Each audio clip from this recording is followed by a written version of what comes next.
يا صباح الفل عليكم يا حلوين، يا رب كلكم تكونوا بخير. اهلا بيكم في قناة ترندات نونا. ما تنسوش تعملوا لايك وتشتركوا في القناة. بسرعة كده، الفيديو النهاردة رد على قنوات النقد ان هم مطلعين اشاعة ان سحر حامل. سبحان الله، حامل ولسه شايلة الاء اللي ممكن يكون وزنها زيادة عن 70 او زيادة عن 60 كيلو، شايلاها وبتتحرك بيها عادي.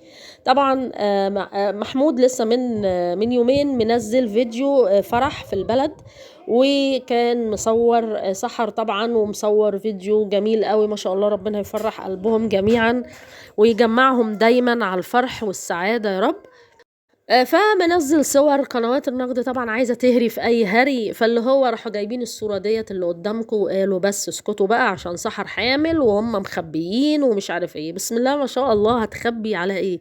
يعني ما شاء الله هي معاها يعتبر 5 اولاد، والولد الاخير اللي هي جايباه ادم بقاله يقولوا 4 شهور ولا 5 شهور، صغنن جدا.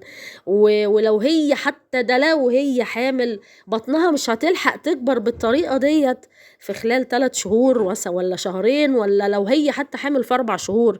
ايا كان بقى، حامل مش حامل، هو يعني احنا مالنا يعني.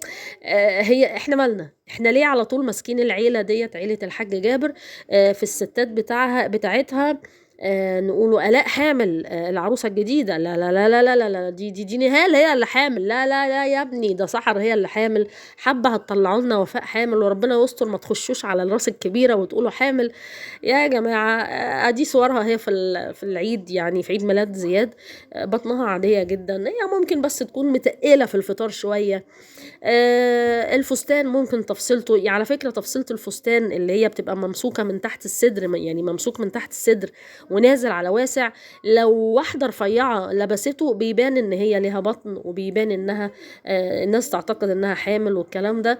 لكن طبعا احنا نتمنى الخير للعيلة ديت، ونتمنى ان احنا نشتغل على محتوى بجد، ما نشدش بس مجرد ان احنا نشد مشاهدات. الحقوا سحر حامل، الحقوا آلاء مشت من البيت، الحقوا آلاء طفشانة. فالله المستعان بجد والله، يعني نتقي الله. يعني الست آلاء طالعة بترش غسيل في الانستجرام وجايبة غسيلها، فقالوا بس دي كانت طفشانة عند اهلها بدليل الغسيل الكتير. فالله المستعان. ما تنسوش تعملوا لايك، واشوفكم على خير. سلام.